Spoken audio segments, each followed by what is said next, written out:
Talofa, and welcome back to the Selfcare Diaries, a series where we speak with different people and explore the many understandings of self-care, and hopefully inspire you to take care of yourselves as well. My name is Elena Fuata, and our second episode is a very special collaboration with the Sussex Squad Cooking Club. I was joined by a member of their team, Macarena, as we spoke with Chef Mary Adams. Chef Mary Adams is a professional chef who not only creates dishes that are delicious, but heal as well. As a CBD and medical cannabis educator and advocate, Chef Mary finds creative ways to infuse this alternative medicine into her recipes. Please be advised that during this conversation, we discuss topics such as weight loss, body image and disordered eating, as well as domestic violence and abuse. We also discuss the use of medical cannabis as an alternative medicine.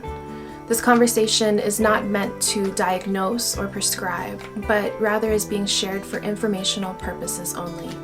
Please continue with discretion. It was truly an honor to speak with Chef Mary and Macarena and learn about how food can heal our bodies as well as our communities. We hope you enjoy as well. Talofa everyone, I'm Elena Fuata and this is the Self-Care Diaries. I am joined today by two special guests.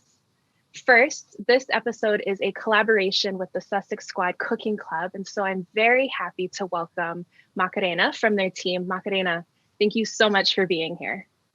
Anytime. And the reason for this collaboration is that our guest this episode is Chef Mary Adams. Chef Mary, thank you so much for being here.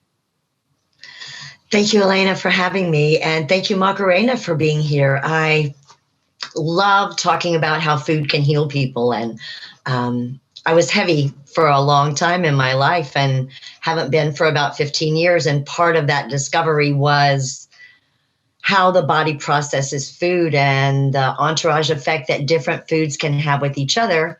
And then adding in hemp and cannabis even more can promote such better homeostasis, such a better quality of life for people that it's hard to get me to shut up sometimes.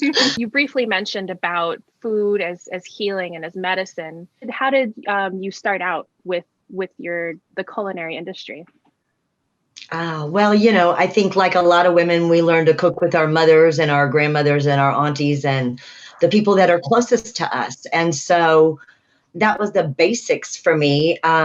And then I was married and ended up leaving an abusive relationship. And we had actually had a wholesale bakery where we made treats and things, nothing infused, a lot of cookies and brownies and things.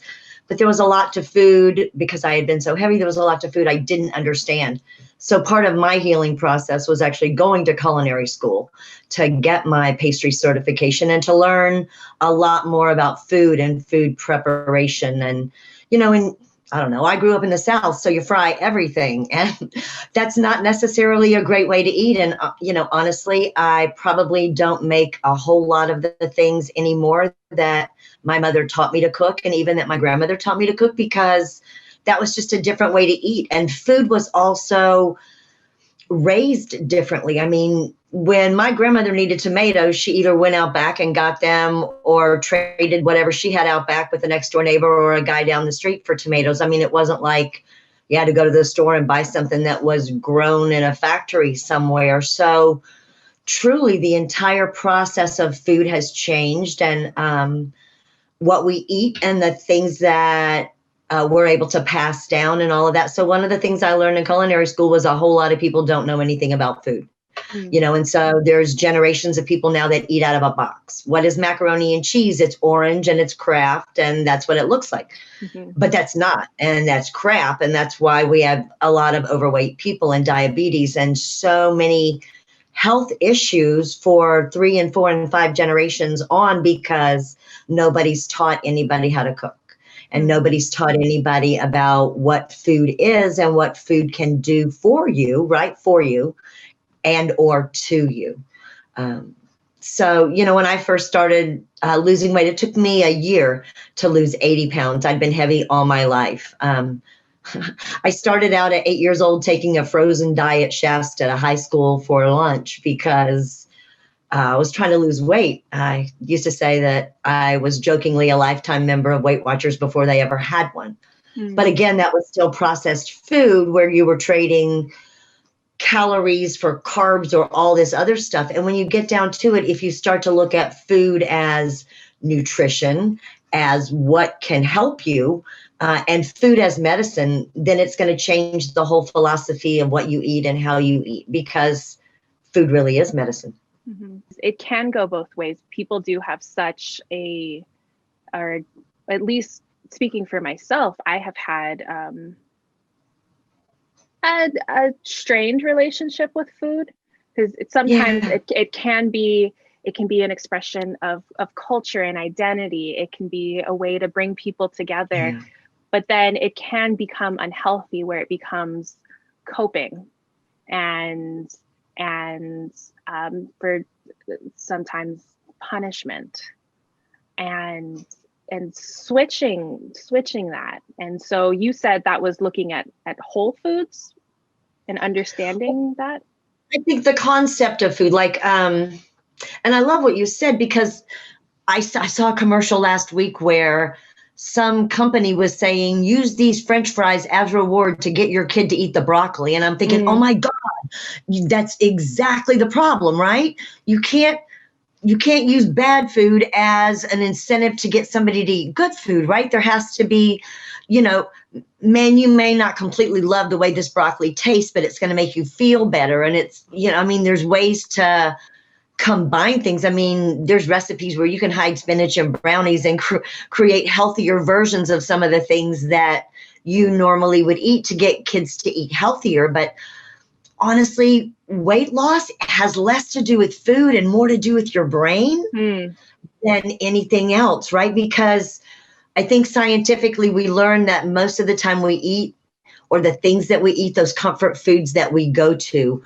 it's that learned behavior that we've had, and it replaces all this other stuff. So if we can find ways to look at food differently, again, in our mind, then that changes what food can do for us.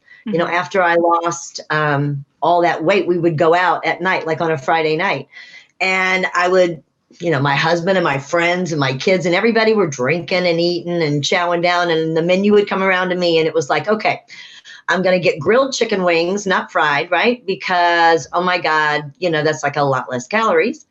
Number two, let's put, like a seasoning on them instead of the big sauce, because that hot sauce is half butter. So it's half hot sauce, half butter. Not great for your butt and not great for your blood system, right? Yeah. And so then I would decide, do I want French fries or do I want a beer? And sometimes I would have both. But if I had both, I knew Saturday morning I was going to have to walk an extra mile or half a mile to get rid of it. And there were days I was willing to do that, and there were days that I was not. And you can always tell. I say food, just like cannabis is an awareness medicine, is participatory. It's not like you can take an Advil that's going to block your body from knowing you're in pain. You're still in pain. You just don't know it. Right? So cannabis, whether it's CBD or THC, just like food, it becomes participatory, right? So if you want to know what food's going to make you feel better, have a salad at 5 o'clock and check your body and see how you feel in an hour.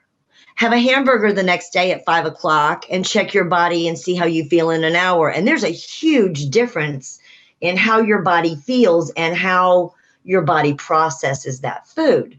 Now, I'm not saying a burger's bad. We all have one, or if we're carnivores. I posted a picture 2 days ago. I went to a restaurant down the street. It was like, oh my God, I've been waiting for that burger for a week, and it was really free and good, right? But it still comes with the knowledge that if you mix other things with it, like meat and bread, not the best things. Meat and cheese, not the best things. So if you're going to eat meat, try to include more veg. Or try to do that burger in maybe a wrap or something like that. So you're adding those vegetables and those other things that help your body break that burger down. If I can add, it's always about balance. Like, I completely agree with you. I love baking, but I'm also lactose intolerant. So I've had to find the balance between substituting the milk for something that's not dairy, and then also the sugar for like some syrup, maple syrup we have here, or some type of like different sugars to not make it as unhealthy, to make it Right. like, and it's always good to treat yourself. Sometimes it is like, it's a Friday, okay, I do deserve that brownie, but like, what am I gonna have for dinner? Maybe like a salad with a brownie instead of like a burger with a brownie. So I completely agree with you.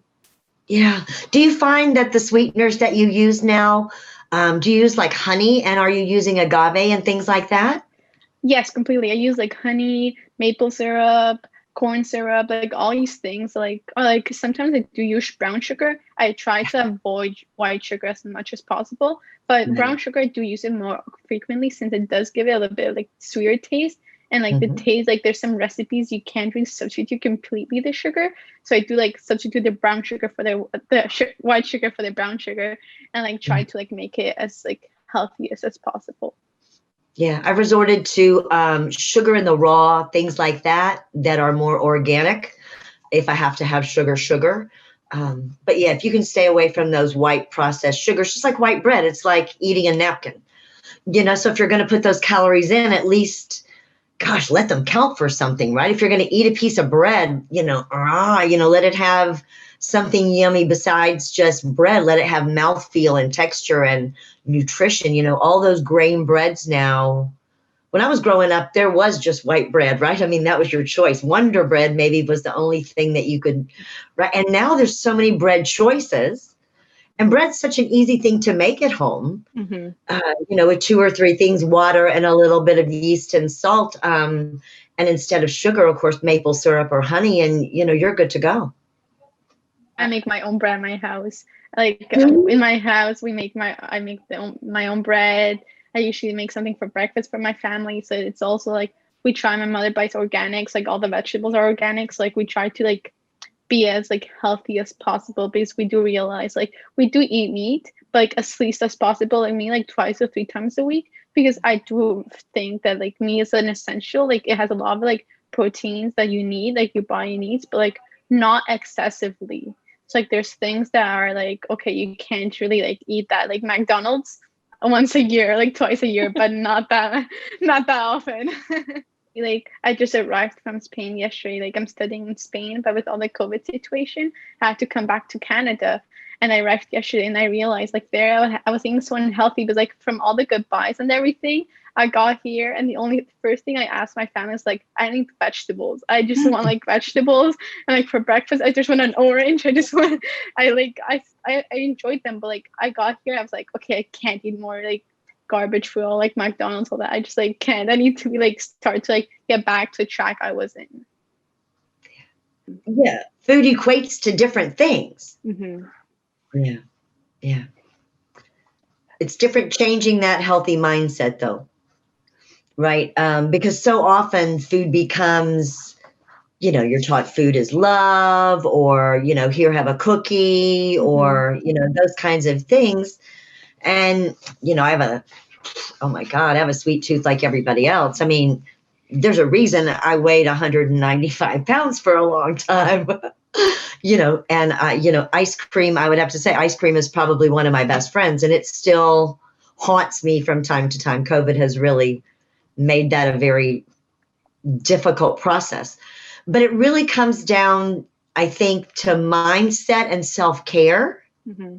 As I'm trying to reshape my relationship with food and I'm on my own health and weight loss journey. It's knowing that I am worth it and worthy of taking care of myself, and seeing food as this salad is going to give me the nourishment and the nutrients that I need to function at the highest level. Right. Rather, yeah. And so it's not, oh, I've got to eat some broccoli. It's, let me have some delicious broccoli that's not steamed. Let's roast my broccoli and Exactly. You can add flavor a lot of ways, right? Yeah. Yeah. And know that I'm getting calcium and vitamins and all that stuff, and that will help me down the line as I get older. Oh, Yeah. Yeah. Right, because I think that that's kind of where you were talking about it. And I think even Macarena, now that she's moved from where she was, now that she's in Canada, her first thoughts are self-care, right? Let's get back to caring about us. And I think that that's probably the biggest key to weight loss. That means you're starting to participate in a different way, right? So you're participating in your life and in your health in a different way. You're looking at things, same coin, right? But just a different perspective. Ooh, that broccoli's terrible. Oh my God, I can roast a head of broccoli with a head of cauliflower, and I can put a little bit of olive oil and then all these spices on it that I really like. And since I've done all that, oh my God, I can like cook some pasta and throw the pasta on there because, you know, because the rest of it's just great already, right? So you start to see things differently. You start to matter more, right? You start to matter more. And when you start to matter more, what you put in, what you surround yourself with, who you talk to, the toxicity of the relationships that you allow, and even the personal boundaries that you set in yourself for that toxic conversation that comes from the back of your mind. And then the toxic boundaries that you set with family and friends, because let's face it, the first most toxic relationships for all of us are family. Yep. Because they're the oldest relationships that we have, right? They know our buttons, all that stuff. And as children, we're taught that our parents know everything and that they are, you know, brilliant and that they are perfect and all this stuff. And that's bullshit, and they're not. After I left this abusive relationship and I went to talk to this woman about going into therapy, and I thought, well, you know, there's nothing wrong with my life and I'm not broken. And, you know, it's just something that happens to people. And she's like, oh, honey, you really need some help. And we're going to have you come in 3 times a week. And I'm thinking, whoa, man, what's wrong with me? Right. But what I didn't realize was how the negative conversations from the people around me affected how I felt about myself and how I viewed myself as unworthy and unwise and, you know, not deserving of love, not deserving of respect, my own. You know, it was like all my friends like me, but, you know, like my mom doesn't like me. I mean, there's really something strange about that. And so through this therapy, you know, you find, and through meditation, and I ended up going through a year-long shaman class about the same time that I was going through all this change and all this therapy. And the timing was really perfect because that was so healing and so cathartic at the same time. So you bring in earth medicine and you bring in food medicine, and then you're identifying the toxicity of what used to be in your life. So Chef Mary, I wanted to talk about, because we've been talking about self-care and food and medicine, and you do have this added layer of medicine in your recipes, which is CBD and medical cannabis. And so I think I want to learn more about your process, discovering the healing benefits of cannabis and hemp, and also I'd like to talk about kind of the stigma around it, because I think a lot of people, at least people that I know, they all have had those bad experience with edibles. And they're like, oh yeah, I don't do edibles. I can't. Maybe it was like somebody made some brownies in their own kitchen and didn't measure out the dosage properly. And actually, I'd like to talk, because that's such a hard thing to control. So how does that all work? How did you get started? Please drop your knowledge. I was a cannabis user. I tried smoking cannabis my senior year in high school with my best friend and her new boyfriend. And I didn't think that it did anything to me. And I remember going home for dinner and trying to really pretend like, or act like I was normal, whatever that meant, right? So that was kind of my first experience. So it wasn't medical at all. It was more enjoyment. And then in college, probably the same thing. And then cooking with it, it kind of started where you would just dump the stuff off the tray in your brownies, or I used to throw it in the crock pot with my spaghetti sauce and stuff. Oh. But things have come a long way, and cannabis medicine and science, somebody said when the nerds got into cannabis, it really changed everything, because the science of cannabis and what cannabis actually can do has really taken on a whole new dynamic. There's a lot of conversation about CBD and THC, and basically hemp, which is where CBD comes from, is actually still cannabis. It's just a cannabis sativa with a different kind of genetic, as opposed to a different sativa or a different indica, which is going to have more THC, less CBD. So hemp is very high in CBD and very low in THC, where the other two cannabinoids or cannabis plants are going to have high THC. Now, THC is good for different things, and just like CBD is good for different things. And I think that it's good that the governments of the EU and then the United States and other places have chosen to separate them, because at least it helps with the people that need hemp to start with and the CBD derivatives that comes from, while, again, we continue to fight the stigma of THC. My license or my medical card is for PTSD. I am a domestic abuse survivor, and PTSD hits. You never know when it's going to come, and you never know what's going to bring it on. Mm-hmm. And so one of the things that I found about cannabis was it would give me the ability to get up in the morning. There were some days that the anxiety was so bad that without it, I couldn't have left home. And one of the things that I was never good at was change. And I ended up getting a job where everything was change. And so in order to fight that anxiety and that social, like having to talk in front of people, all those things that you have to do, cannabis really helped me do that. And then because of the sciences that are involved now, the strains can be identified even down to which strains have which terpenes and which strains have which cannabinoids that can help different diseases and different things. Like there's some hemp that is created and manufactured to be strong in CBG, and the CBG is really good for things like glaucoma, for Crohn's disease, for IBS, and helps fight cancer, whereas CBD is better for pain, anxiety, tremors, things like that. So when I started working with CBD, which was kind of officially about 5 years ago, I had a friend that had Crohn's disease. And so we started looking into what kind of things could help her. And we found that in addition to just smoking cannabis, there were ways to get it into her food that would create what's called homeostasis, which means that, kind of you're happy all day long. It's that take an Advil every 4 hours kind of process, right? So cannabis becomes, I call a participatory medicine. You start to have to pay attention to your body, what you need when you need it, what's going to work best for you. A lot of people will take CBG in the morning because it's a little more energetic, and then do CBD at night.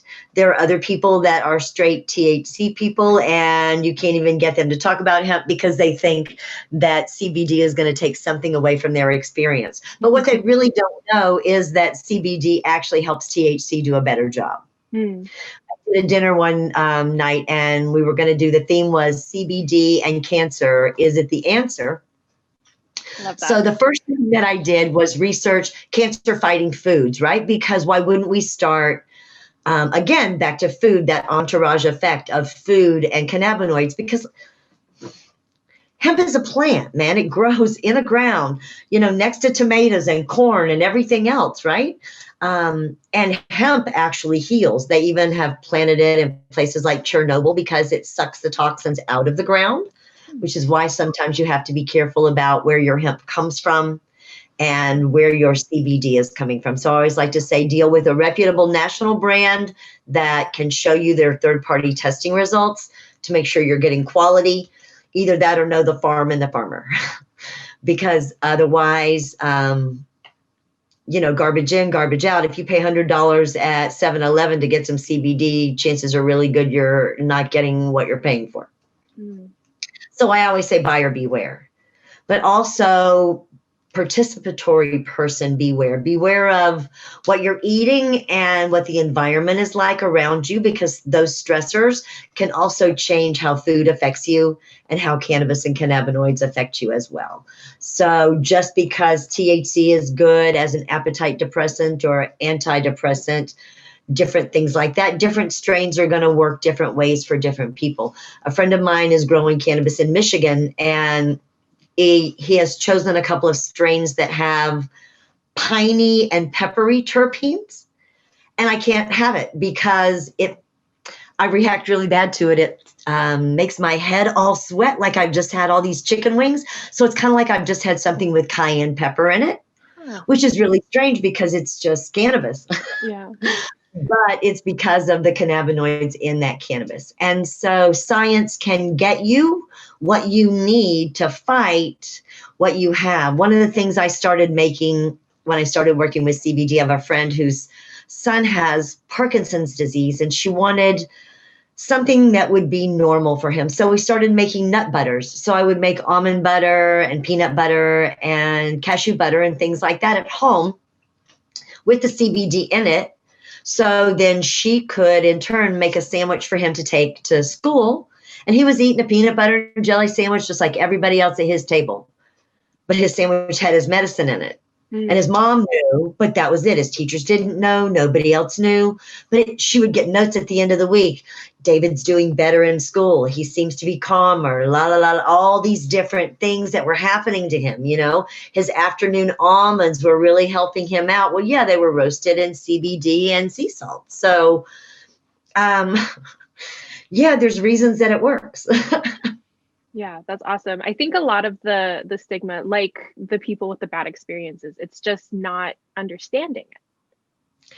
Well, a lot of edibles are made at home from people that generally either have not bought cannabis at a dispensary, have gotten it from the black market, which of course is predominant everywhere. Mm-hmm. And that's a great thing, but you don't know the strength of the cannabis that you've just bought. Like, come on, I bought my bag. Like when you buy medical cannabis in a medical cannabis state, you're going to get a jar that looks kind of like this or something like this. And on the top, it's going to tell you what the batch is, where it was grown, all the identification numbers, and then it gives you the cannabinoid breakdown. You probably can't see that, can you? That was really not good. I can take a picture of it and send it to you if you want me to. Okay. But you get the cannabinoid breakdown on it.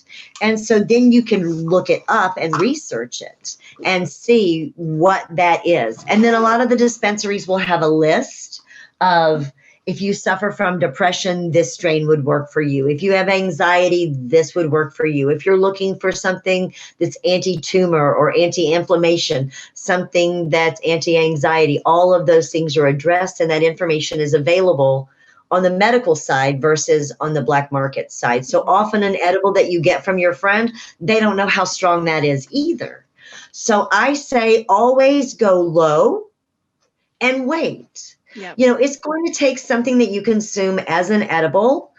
Okay, so the difference in smoking and edibles, right? Okay, so smoking is recommended if you are looking for immediate relief, right? If you're in pain, hitting that joint or hitting a pen that looks something like this, the vape pens that are now with cannabis in them, something like that is going to give any patient instant or fairly instant relief. Within 5 to 10 to 15 seconds, you're going to be able to begin to feel the anxiety fade away, feel the pain move back. Edible is different. It has to work its way through your system. So it's a 30-minute to an hour process before that edible is going to hit you. So I always say, if somebody gives you a brownie, cut it into 4 pieces, eat a quarter of it, and wait an hour. Yeah. And always have CBD next door, because water and CBD cannot help neutralize it, but can help even out and extend that experience. Mm-hmm. So it's not so traumatic, right? And it's also in your mind.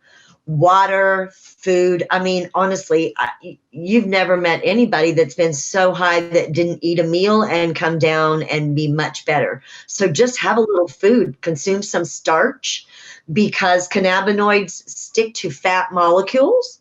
So have some French fries, eat a cookie, not the other 3 parts of that brownie, because you're going to want to wait and see, right? Yeah. So I always recommend, if you're going to try edibles, have your edibles and then have munchy stuff that's not edibles alongside you, because you don't want to end up in a room where the only other thing that you've got left are those other 3 squares of that brownie, right? You want a non-edible brownie to hit that, when you think you can't stand it without some brownie. Mm-hmm. But yeah, I think the biggest challenge with edibles is, especially the homemade ones, is not knowing the strength of the cannabis. So not knowing exactly the strength of the edibles. There are dose calculators available. If you were to put cannabis dose calculator in Google, it will pull it up, and you can put in how much cannabis you put in. You can put how much THC is in the cannabis, if you can find that out, Mm-hmm. and then how you dosed it in the recipe, and then that can tell you. But generally speaking, from a medical perspective, 5 milligrams is what the state of Florida and a lot of the other states are going with for a base for new and entry-level users. But it really does become a participatory medicine, just like food becomes participatory when you pay attention to what food does and how your body reacts to it. And the things that you can eat in combination with each other that can help make you feel better and help your body work stronger and work better. Yeah, I think something that food and cannabis also have in common is the social aspect of it, because you think about cannabis. I mean, for its own social purposes. I mean, first of all, it might help with anxiety, being around other people, and then just that medicinally.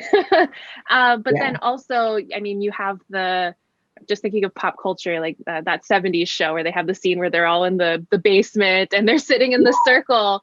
And it's the same, like gathering around a table with food. It's bringing people together. It's a form of healing and community, because we do need some form of connection, I believe, as a part of self-care. One of the things that I found, especially with COVID, is that, a lot of times a cannabis patient is going to isolate anyway because of the stigma. And through the conversations I've had in the African-American community, the stigma is still very strong. And I've got a lot of friends that are in the Hispanic community, and they deal with it a lot with the stigma of it. And changing people's acceptance from it's a drug and not good for you to it's medicine and it can help you. I find that cannabis becomes something people are more apt to listen to when it becomes personal, right? Mm-hmm. And then through COVID, we've been separated. So we've all shut down, and cannabis now is bringing community out. So through Zoom calls and through small gatherings, people have been able to share the common experience of how cannabis has helped them cope through all of what's happened and the anxiety and what they've had to deal with. And there's more interest, I think, or starting to be more interest from the general public. Martha Stewart, for goodness sakes, has a CBD brand now. And, the more, I always say, the more a patient talks about their personal experience, the more that gives another patient permission to talk about their experience. I used to do these dinners, I'm serious, once a month at this restaurant. And the way the restaurant was shaped was kind of L-shaped. And you walked in, and the little conference room, kind of meeting room, was on the left. And then the rest of the restaurant and the bar was at the other end. And we would finish the dinner and everybody would leave, and I'd be cleaning up, and the owner of the restaurant would come over every time and go, well, there's 3 or 4 couples sitting at the bar that want to talk to you. And I'm like, I just finished 2.5 hours of feeding people food with CBD in it and talking about CBD, and they couldn't be bothered to come in there, but they still needed the information. And so I would just sit and talk to them, and each of them considered their situation different, right? They were different. They were the exception, but they weren't. because each of them were suffering. Each of them was a person in search of a way to have a better quality of life, right? Mm-hmm. To get back activity with their spouse or activity in their own life, or not hating getting out of bed in the morning, not being in pain all the time, not being in fear all the time. So I ended up working with this one woman. She's like, I'm going into chemo for breast cancer. And I'm like, well, you need to do the CBD before. And she's like, no, I'll do after. And I'm like, okay. So I'm going to send you some stuff about CBD before. So of course I went on and I did some research and I sent her like 7 articles, but she was still very afraid, right? And you have to love people where they are, right? So that's cool. And I just kept saying, when you're ready to talk to me, I'm here. I'm not a nurse. I'm not a doctor. I'm somebody that is a patient myself. But I know nurses and I know doctors. And if that's who you want to talk to, I'll give you their phone number. So call me. So about a month went by and I never heard anything from them. And I had just gone through this whole CBD thing, and this group in California had done this cooking contest, and I won these 3 big bottles of CBD. And I'm thinking, oh, this is awesome, right? And I get this call, and it's her husband. And she's on the couch, and she's had her cancer surgery, and she can't get off the couch. She can't walk upstairs to her bed. She can't move into the kitchen. She's basically a vegetable on the couch. What can I do? I said, I just won these 3 bottles of CBD. I'll bring you one. Just like, you're kidding. I'm like, no, just tell me where you live. So I took the bottle of CBD to them. I said, put half a dropper in her juice or in her tea in the morning, and then half a dropper at night. And we'll start there. And it was water soluble, so it had no flavor, which is good because a lot of people, in the beginning, CBD tasted like licking a lawnmower. So, so it's gone through a lot of changes. Some people don't mind the heavy hemp flavor, but a lot of people do. And so the changing of the way cannabis is processed has given different flavor profiles the ability to come on board. And so this gave her the ability to have some CBD with no flavor. So within a week, he called me back. She's moving around. She's in the kitchen. She's walking around. So within 2 weeks, the second week, we bumped her up to 1 dropper in the morning and a dropper at night. She was moving up and down the stairs. By 3 weeks, she was driving herself to the grocery store and had called the CBD company in California and had already started a monthly subscription. And was at a dropper in the morning, a dropper at lunch, and a dropper at night. So that really got her at about 51. So she was taking 150 milligrams of water-soluble CBD every day. And it's what got her off the couch. But fear and stigma kept her on that couch, because she would never have had to have been on that couch at all had she been willing to have considered the CBD throughout her chemotherapy process. And when we did the dinner with CBD and THC, what's the answer? Really, the answer is THC. And what a lot of people don't know and don't realize is that THC actually causes cancer to eat itself.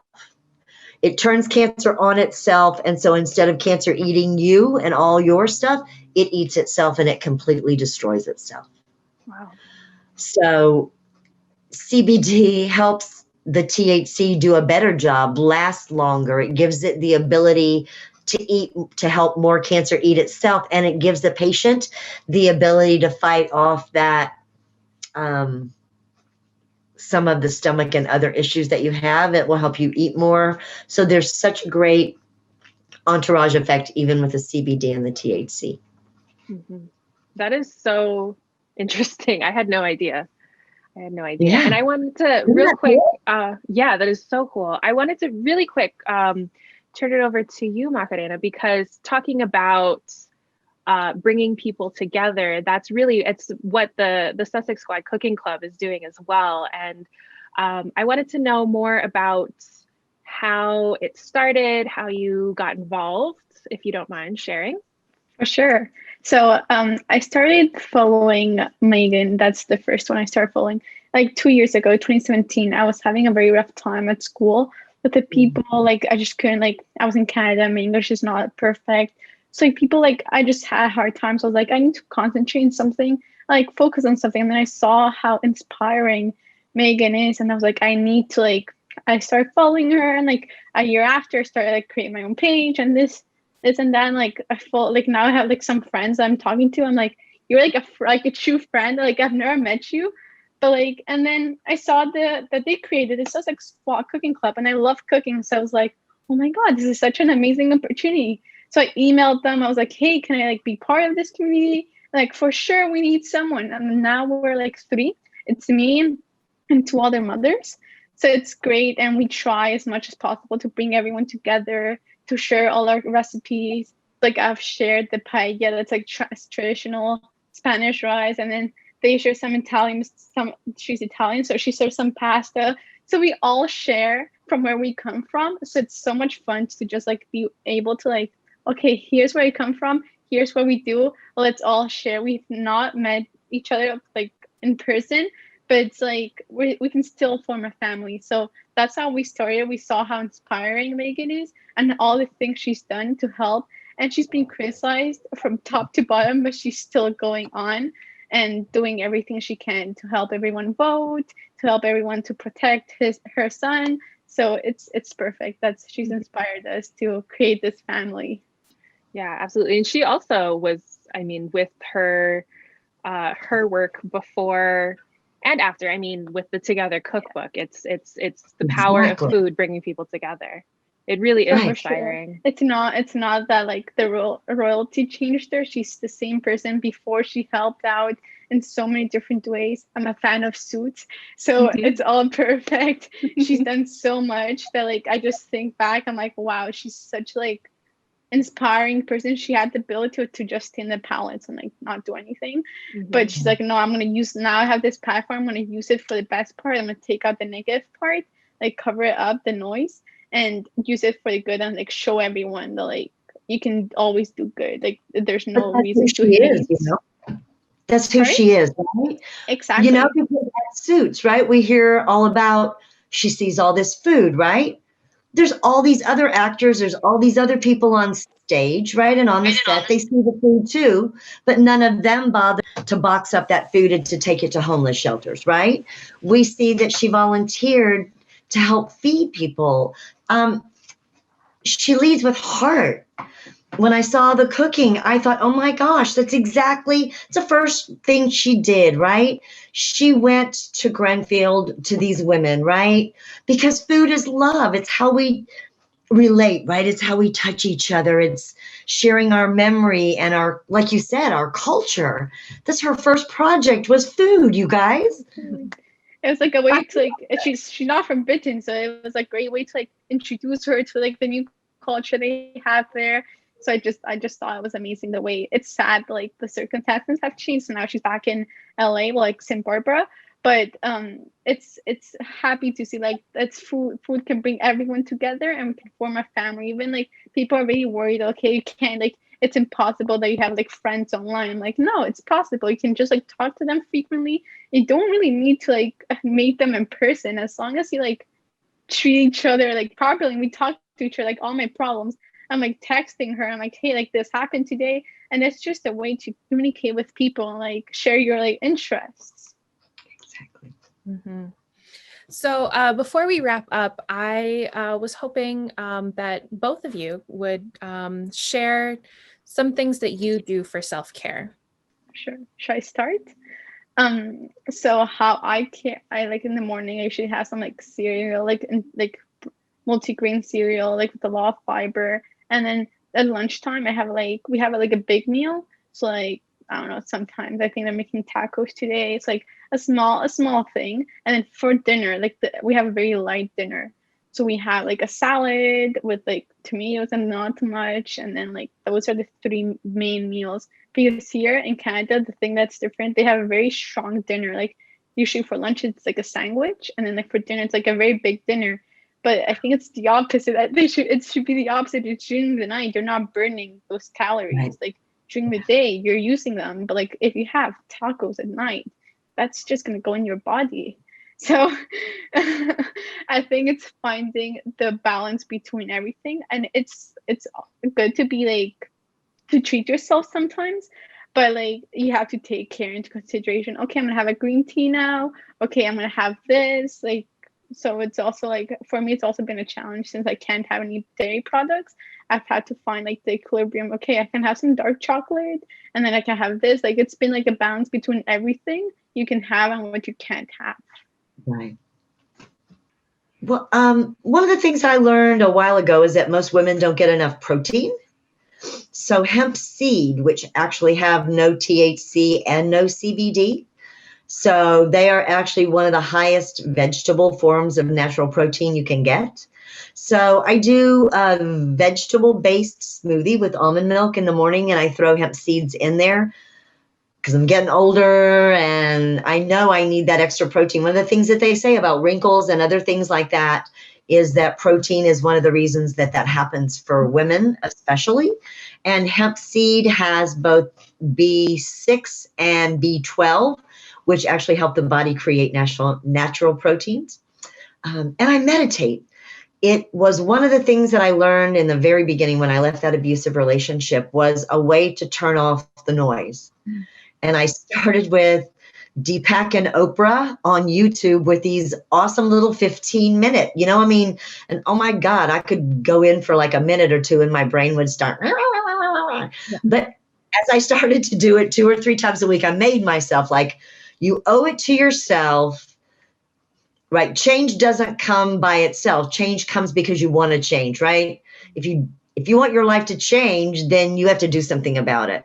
So I committed to myself. I made a vow to myself Monday, Wednesday, Friday morning, before I did stuff for the rest of the world, I would spend 15 minutes doing that Oprah Deepak meditation. And it took me, God, about 6 months before I could shut the noise off and actually go all 15 minutes without, interrupting myself. But it's been such a huge blessing to me. And since COVID, I've actually started on my Instagram page every Wednesday night at 8 o'clock. I do a free meditation. So it's about 30 minutes. Oh. But meditation is one of those things that no one benefits from but you. It is totally self-care. It's totally selfish. But every second you spend in meditation makes you a better human. And it helps you with your life. It helps you with your relationships. It helps you cope. It helps deal with stress. It gives you tools that you didn't even know that you didn't have that you needed. It's one of those cool things. One of those benefits. And it also helps you tune in again to yourself. So where's that pain coming from? What can I do? Can I stretch or, maybe put some lotion or something else on as opposed to that Advil or something that's going to disguise the pain? What can I eat that can make me feel better? Like I do yoga, I forgot to mention it, but like it's just such a relief because it's like every Friday from 6 to 7. It's just like, it's for me, it's like the time dedicated to myself. And before going there, I'm like so stressed. I'm like, I can't really go because I have to do homework or something. I'm like, no, you deserve this time to just relax and like breathe in and breathe out. And like everything will get better done if you are like relaxed and well taken care of. So self-care. Yeah. Elena, Exactly. do you have practices yourself? No, I do them with a class. Oh, sorry. I thought you were asking me. So since joining the Squad Self-Care team, actually even before I joined the team, I was doing yoga with our yoga instructor, Tanisha. She does yoga every Saturday, and I've been trying to meditate for years, and it's it's a practice. That's what it is. It's a practice, and the more you do it, the better it is. And sometimes it's just really hard to turn your mind off. It is. So I use an app called Insight Timer, and they have you used it? Yeah, it's great. I've tried Calm, I've tried Headspace. Those are good. They just weren't the right fit for me. But Insight Timer, I appreciate because they have the live events, they have different teachers and different themes. And so I meditate with that. I try to meditate with that every morning. And then we also offer meditation on Saturdays, sometimes Sundays, with this wonderful woman, Kimberly, and she leads them. And yesterday we did a really great breathing practice. And so meditation and yoga, I mean, those are those are really, I think they're popular forms of self-care because they work and they're so good. And like you said, it's only beneficial. It's mind, body, soul connection, strengthening. And then I just try to be kind to myself. That's the biggest thing that I'm constantly needing to practice. And it's yeah, I mean, it's very much related to this conversation. It's that I deserve it. I deserve kindness from myself. So yeah, those are some of the things that I do. So I want to thank you both so much. I've really enjoyed this time together. This has been another form of self-care for me, just meeting you both, learning from you both, and I can't tell you how much I appreciate this. Before we go, where can people find your work with the Sussex Squad Cooking Club? How can they follow along on this culinary journey and hopefully get some inspiration for their own culinary journeys? For sure. So for the Sussex Squad Cooking Club, we have an Instagram page that's managed by me. And then we have the Twitter account that's managed by the other two mothers. And you can find the recipes in the link we have in the Twitter and Instagram account. And once you click there, you'll find all the recipes. And now we've just added the menu ideas. Like we're creating different menus so people can like have a full menu for the day. Very nice. And is the handle the same for both? What is the handle? Yes. Okay. And it's sussexsquad.com. Okay. And you can email us too. We have an email. I don't know it, but it's written in our bio. I'll get it later and then I'll add it at the end of the show so people know where to find you. Perfect. Thank you. I love that food brings us all together. And I've so enjoyed seeing what everybody's posting so far. I can't wait to try some of them. Yeah, and it's great to see how like it's so many different traditions and so many different like cultures that just amaze me. Like I've never seen so much food. Like I've seen the typical burger, but there's also like some Indian food that you're like, wow, that curry, like that just looks amazing. Or like that, like different things that we're not used to. That just like it blows my mind. Like I love it when I suddenly see like new recipe and it's a recipe I don't know. I'm like, wow, I need to try this and see how like it is. So it's so much fun. I think so. I think knowing each other enough, that the recipe is there. It's like a friend is sharing their recipe with you, right? Like my mom's friends, I cook this for dinner. Here's my recipe card, right? So that's kind of what you guys have created. It's our ability as a family to share. I made this, try this, and I love that. Instead of just going online to figure it out, someone that I know, one of my friends made this, or this has meaning for them, and it makes you want to try it. Exactly. Yeah. Exactly. That's the main points to come everyone together and to like form this community. Yeah. Absolutely. And Chef Mary, where can people find you? On Instagram, I am CBD Chef Mary. On Facebook, I am CBD Chef. And I think the website is www.cbdchefmary.com. Thank you for joining us for this episode of the Self-Care Diaries. You can join the Sussex Squad Cooking Club and find all of their recipes at sussexsquadcookingclub.com. Follow them on Twitter at Sussex Squad Cook and on Instagram at Sussex Squad Cooking Club. If you'd like to submit a recipe, you can email them at sussexsquadcookingclub@gmail.com. Chef Mary is at Chef Mary Adams on Twitter and at CBD Chef Mary on Instagram. Her website is cbdchefmary.com. Follow Sussex Squad Self-Care on Twitter at Squad Sussex and on Instagram at Squad Self-Care. Visit our new website, squadselfcare.com, to sign up for one of our free self-care events. Thank you again for joining us. Please take care.